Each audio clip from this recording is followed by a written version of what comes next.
কোন দেশে এই বিজেপির অশিক্ষিত চ্যাংড়া গুন্ডারা বাইরে দাঁড়িয়ে আছে আর in full view of camera mob lynching করছে, 4 ঘন্টা উপরে কাউকে রাখছে, এটা কি সমর্থন করা যায়?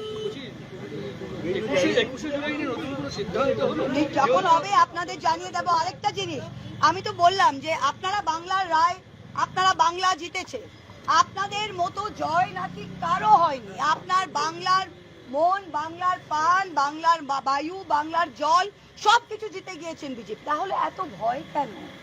এত ভয় কেন? এখন ভয় কেন? তাহলে আপনাদের পুরো মধ্য কলকাতায় কোনোদিন, আমি হাসছি এখন, 21শে আইন, এটা 21শে জুলাই নয়, এটা 21শে আইনে পরিণত হয়েছে। 21শে আইন পুরো মধ্য, আপনারা অর্ডারটা দেখেছেন, পুরো মধ্য কলকাতায় 144 ধারা টিল 31 অগস্ট। আবার হাসি পাচ্ছে, হাসি পাচ্ছে ওরা, মানে আমরা ধর্মতলায় করতে দেব না, শহীদে করতে দেব না, ব্রিগেডে করতে দেব না, শেষে এমন ভয় যে চায়ের দোকানে যদি করে পড়ি তাই জন্য 5 জনের বেশি দেবেন না। আপনারা একটু সাবধানে থাকেন, কোথাও 10 জন মিলে যদি কোথাও চা পকোড়া রোল খাচ্ছেন রাস্তায়, হয়তো আপনাদের ধরে ঢুকিয়ে দেয়। এটা হাস্যকর, এটা বোম্বাগড়ের রাজা। তৃণমূল নেতাদের অ্যারেস্ট করা হচ্ছে, তারপর এলাকায় নিয়ে গিয়ে তাদের ঘোরানো হচ্ছে। দেখুন এটা দেখুন, অলরেডি পরশুদিন একটা অর্ডার হয়ে গেছে, পরশুদিন একটা অর্ডার হয়ে গেছে। দুটো জিনিস, এক হচ্ছে মব ভায়োলেন্স, যেটার জন্য আইন আলাদা, যে একটা মব কাউকে ধরিয়ে ঘোরাতে পারে। সেকেন্ড হচ্ছে ইন কাস্টাডি, মানে একটা মানুষ যখন অ্যারেস্ট হয়ে যায় তখন তার দায়িত্ব সম্পূর্ণ কিন্তু পুলিশ। তা অ্যারেস্ট হয়ে যাওয়ার পর একটা মানুষকে আপনি হাফ প্যান্ট পরিয়ে, গলায় দড়ি দিয়ে, পায়ে দড়ি দিয়ে, কোমরে দড়ি দিয়ে এলাকায় যদি ঘোরান, তাহলে কিন্তু এটা 100% এটা প্রত্যেকটা ওসি যেটা করেছে তাদের জেলে যেতে হবে। এখন ওরা ভাবছে ওদের সময় ভালো, ওরা ভাবছে বিচারের বাণী নীরবে নিবৃতে কাঁদে, জজ ওদের, মিডিয়া ওদের, সরকার ওদের, সব ওদের, কিন্তু এটা বেশি দিন চলে না। যখন ভাঙে তখন সবটাই ভালো। আদালত নির্দেশ তো মানছে না, আদালত নির্দেশ মানছে না কেন? ওরা ভাবছে যে কেউ অবমাননা করবে না, ওরা ভাবছে কন্টেম্পট অন কোর্ট কেউ ফাইল করবে না। ওরা কি করছে? ওরা সব দিক থেকে ঘিরে দিচ্ছে যে এখন কেউ কন্টেম্পট অফ কোর্ট করবে না। আপনারা দেখতে দেখতে যান, আমরাও তো 18, আমি তো নিজে ব্যক্তিগতভাবে 18 বছর লড়াই করে এসেছি, আমাদের লিডাররা তো 40-50 বছর লড়াই করে এসেছে, তাই আমরাও কেউ ময়দান ছাড়ার লোক নেই। কালকে দিগ্বিজয় সিং খুব ভালো কথা বলেছে, বলে जो बिकाऊ का लीडर, बिकाऊ का माल और टिकाऊ का माल, बिकाऊ का माल और टिकाऊ का माल, जो बिकाऊ का माल था वो बीजेपी के पास बिक गया, और जो टिकाऊ का माल है वो अभी तक टिक रहा है। তাই আমরা হচ্ছি টিকাউ কা মাল, আমরা কিন্তু টিকে থাকবো। যারা বিকাউ কা মাল যারা চলে গেছে, আজকেই তো দেখলেন গতকাল এত কিছু হলো নদিয়াতে, আজকে 30 জন, যেই দিলীপ পোদ্দার, নাম করে বলছি, যেই দিলীপ পোদ্দার, তাকে তুলে এসে দল 63 বিধানসভায় টিকিট দিল, ব্লক প্রেসিডেন্ট টিকিট দেওয়া হলো, নির্বাচন লড়লো দলের সিম্বলে। গতকাল মিটিংয়ে বলছে আমার ডায়রিয়া, আজকে সকালে গিয়ে বিনা অনুমতিতে সে আমাদের নো কনফিডেন্স মুভ করে নদিয়া জেলা পরিষদের সভাধিপতিকে নো কনফিডেন্স করেছে।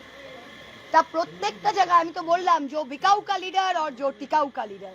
আমি খুব খুশি এটা হচ্ছে, 4 জন থাকুক, 4 জন থাকুক। দলের একবার নিচু স্তর থেকে উঁচু স্তর অবধি যে বেইমানি, নিচু স্তর হচ্ছে না, যারা করছে এরা সবাই নির্বাচিত সদস্য। ম্যাক্সিমাম 99% বেইমানি হচ্ছে নির্বাচিত সদস্যদের দল। নর্মাল কর্মীতে যান না, একটা বুথ সভাপতি কোথাও যায় না, একটা বুথ কর্মী, প্রত্যেকটা বুথের লোকেরা ভোট দিয়ে একটা মেম্বার করে, একটা মেম্বার একটা জিপি থেকে একটা বুথ থেকে যেতে, একটা বুথে 1000-1200টা ভোট আছে, মেম্বার একজন গেল, তার নিচে যে 800-900 ভোটার আছে তারা তো যায়নি, তাকে ওই মেম্বার করতে গিয়ে যে দলের 100টা কর্মী তাকে নিয়ে ঘাড়ে ঘুরেছে, সে তো কোথাও যায়নি। এই ভুলটা আপনারা করবেন না, এই ভুলটা আপনারা করবেন না। কর্মী এখনো আছে। কালকে আমাকে এত লোক কালকে রাত্রিরে ফোন করে বলছে, দিদি আপনারা এই শেফালি রিঙ্কুকে চিনতে এতদিন লাগলো, এতদিন লাগলো আপনার। সত্যি কথা, চিনতে আমার এতদিনই লেগেছে, এটা আমারই ভুল, কিন্তু আমি খুব হ্যাপি। আপনি বানর সেনার কথা গতকাল বলছেন, হ্যাঁ, তুই আপনার কি মনে হচ্ছে? আপনার ওদের মানুষ মনে হচ্ছিল? আপনার ওকে মানুষ মনে হচ্ছিল? আপনি আমাকে এই প্রশ্নটা জিজ্ঞেস করে আপনি একটা ব্যাখ্যা দিয়ে দেন। আমি আপনাকে জিজ্ঞাসা করছি যে আপনি কোন অঙ্কে এদের মানুষ মনে করেন, সেটা আপনি বলে দেন। আর আমার সবচেয়ে হাসি পাচ্ছে, বিজেপির সকল নেতা বলছে ওরা বিজেপি নয়, কিন্তু ওরা এই মেসেজটা যারা করেছে তাদের দিতে ভুলে গেছে। ওরা এমনই গাধা, ওরা এসছে বিজেপির স্লোগান নিয়ে। আপনি দেখছেন তো ভিডিও সব নয়, আমি প্রত্যেকটা নাম প্রকাশ করে দিয়েছি, প্রত্যেকটা। প্রত্যেকটা নাম প্রকাশ করে দিয়েছি। বাপন ঘোষ যে কন্টেস্টিং ক্যান্ডিডেট ছিল কালীগঞ্জ বিধানসভা, তার নেতৃত্ব হয়েছে, প্রত্যেকটা নাম দিয়ে দিয়েছি।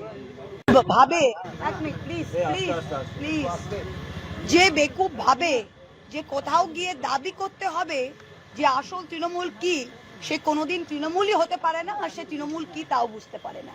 কারণ যে আসল তৃণমূল সে জানে যে মমতা ব্যানার্জি তৃণমূল এবং দলটা মমতা ব্যানার্জি এবং তার হাতে আঁকা প্রতীকটাই, তা সে যেখানেই যায়। তিনি আজকে ভ্যানিশ কুমারের কাছে গেছেন।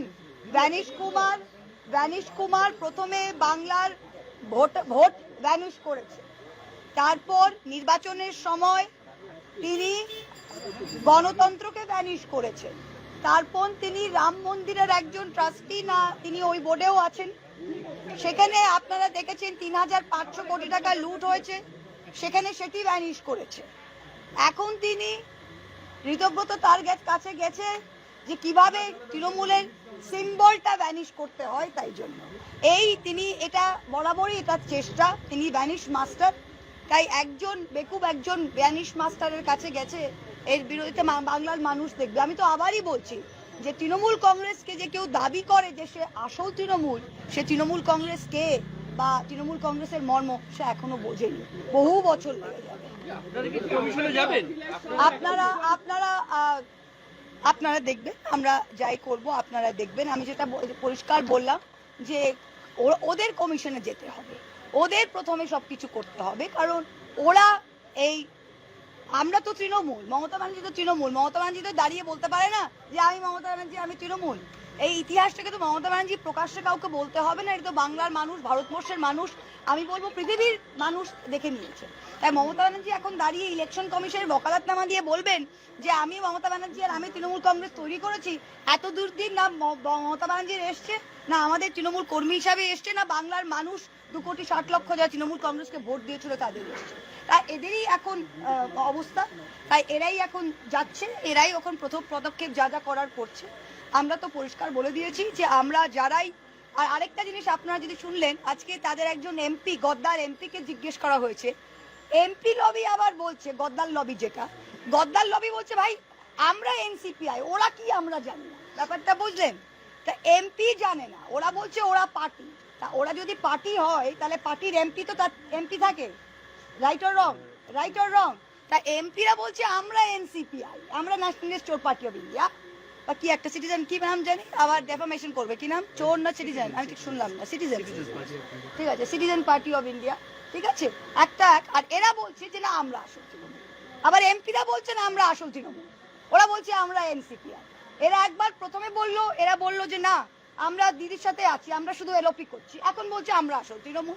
ঠিক আছে, তোমরা প্রমাণ করো তোমরা আসল তৃণমূল, দিদিকে তো কি দাঁড়িয়ে প্রমাণ করতে হবে না, বাংলার মানুষ জানে কে আসল তৃণমূল। আর আমি আবার একই জিনিস বলছি যে মহিলা দাঁড়িয়ে তিনি নিজে সিপিএম এর আমলে কংগ্রেসের রমরমা বাজার ছেড়ে কংগ্রেসের সুদিনে নিজে একা বেরিয়ে এসে যিনি সিম্বল এঁকে 9টা এমপি থেকে একটা এমপি থেকে আবার ফিরে গিয়ে 3বার চিফ মিনিস্টার হয়েছেন, তাকে সিম্বল নিয়ে ভাবতে হয় না, তার হাত কাজ করে তিনি আরেকটা সিম্বল আঁকতে পারেন। তাই এই জিনিসটা তো ওদের নেই, এই জিনিসটা তো ওদের নেই, সেটাই মেন। আরেকটা যেটা আমি মেন বলতে চাই যে আপনারা সবাই দেখতে পাচ্ছেন, আর আমার সত্যি খুব দুঃখ হচ্ছে যে আপনাদের মানে সবাইকে বলবো না, কিন্তু অধিকাংশই, ভাই আপনার কি প্রবলেমটাকে চুপ করুন না প্লিজ, খুব অসুবিধা হচ্ছে।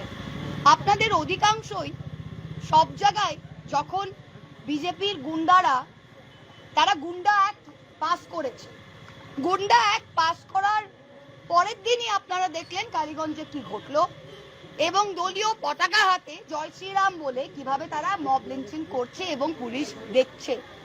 এখানে তবুও আমি বলবো যে কত মিডিয়া আছে যারা বলছে বিক্ষোভের মুখে তৃণমূলের নেতা।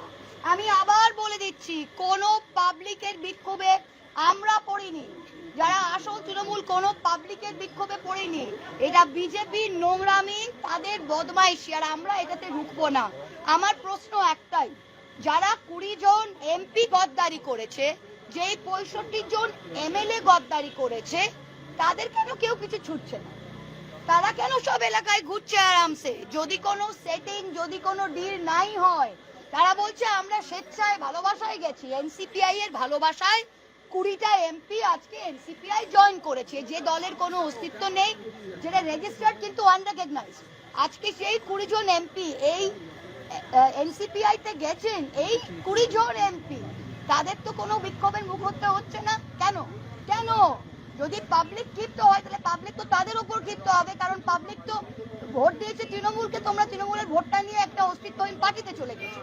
তাই সেটিংটা বুঝতে পারছেন? সবাই বুঝতে পারছেন তো? 65টা এমএলএ তারা দাঁড়িয়েছে। চাপড়ার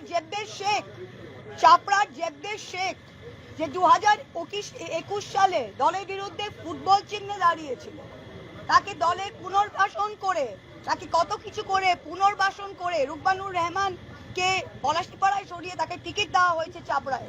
চাপড়ার মানুষ তৃণমূলকে ভোট দিয়েছে। যদি চাপড়ার মানুষ জেব্বের শেখকে ভোট দিত তাহলে 21 সালে ফুটবল চিহ্নেই তোকে জেতাতো, ঠিক কিনা? 21 সালে ফুটবল চিহ্নেই তো জেতাতো। এখন তৃণমূল সিম্বলে দাঁড়িয়ে রুকবানুর রহমানকে আমরা পলাশীপাড়ায়, আমি ক্ষমা প্রার্থী, আমি মানুষের কাছে ক্ষমা প্রার্থী যে এই কদ্দার আমরা চিনতে পারিনি। আর চাপড়ার মানুষ শিখে রাখুন যে যখন ওবিসি বিলটা এসছে, ওবিসি বিল যখন এসছে বিধানসভায়, যেখানে 77টা ক্যাটাগরি মুসলমানদের বার করা হচ্ছে ওবিসি থেকে, সেখানে জেব্বের শেখ, যেই চাপড়া অ্যাসেম্বলি কনস্টিটিউয়েন্সিতে 70% অধিকাংশ মুসলমান, সেখানে দাঁড়িয়ে জেব্বের শেখ অন ক্যামেরা চোরের মতো বার হয়ে গেল, তাও নিজে জানতো না কোথায় যাবে। তাকে এসে কেউ বললো চল চল চল, সে সুট করে বেরিয়ে গেল। তার লোককে কি জবাব দেবে তুমি? লোককে কি জবাব দেবে? আজকে ওবিসি বিলের বিরুদ্ধে তুমি ভোট দিলে না, ওবিসি বিলের বিরুদ্ধে। এরা তৃণমূল, এরা আসল তৃণমূল, এরা গদ্দার, এরা ফুটবল কেন আমি বলবো একটা টেনিস বল হওয়ার যোগ্য না। গতকালের ঘটনা একজন এখনো গ্রেফতার নয়। দেখুন না, ঠিক আছে, গ্রেফতার হবে কেন? গ্রেফতার হবে কেন? এটা তো বিজেপি পার্টি আর পুলিশ তাদের দলদাস, ভালো বাংলায় আর চলতি ভাষায় চাকর। তো চাকর কি নিজের প্রভুকে, দাস কি কোনোদিন প্রভুকে কোনোদিন জেলে ঢোকাবে বা অ্যারেস্ট করবে? এটা তো প্রকৃতির নিয়মের বাইরে। বেতনভুক্ত করবি। কালকে তো আপনারা সবাই দেখলেন যে কি হচ্ছে। আর ওরা ভাবছে যে আমরা লাড়ি যাব। আমি তো বললাম লাস্ট পার্সন স্ট্যান্ডিং। ওরা কি চায়? ওরা চায় যে অভিষেকের ওপর বিজেপি এটা করলো, এখন মহুয়ার ওপর করবে আর মহুয়া এলাকায় আসবে। 100 বার যাব। আর কালকে আমার খুব ভালো করিয়ে দিলেন, কারণ আমি দুটো জিনিস বুঝে গেলাম। আমি বুঝে গেলাম তারা বিজেপি, আর আমি এটাও বুঝে গেলাম যে তৃণমূলের মধ্যে থেকেও যারা আসলে বিজেপি। এই দুটোই বুঝে গেলাম। হ্যাঁ, করবেই তো। কোন সভ্য শিক্ষিত মানুষ এটাকে তো সমর্থন করবেই। কোন সভ্য শিক্ষিত মানুষ তো আমাকে সমর্থন করবেই। কোন সভ্য শিক্ষিত মানুষ পৃথিবীর কোন সমাজে, কোন দেশে এই বিজেপির অশিক্ষিত চ্যাংড়া গুন্ডারা বাইরে দাঁড়িয়ে আছে আর in full view of camera mob lynching করছে, 4 ঘন্টা উপরে কাউকে রাখছে, এটা কি সমর্থন করা যায়? যখন হবে আপনাদের জানিয়ে দেবো। আরেকটা জিনিস, আমি তো বললাম যে আপনারা বাংলার রায়, আপনারা বাংলা জিতেছে, আপনাদের মতো জয় নাকি কারো হয়নি। আপনার বাংলার মন, বাংলার প্রাণ, বাংলার বায়ু, বাংলার জল সবকিছু জিতে গিয়েছেন বিজেপি। তাহলে এত ভয় কেন? এত ভয় কেন?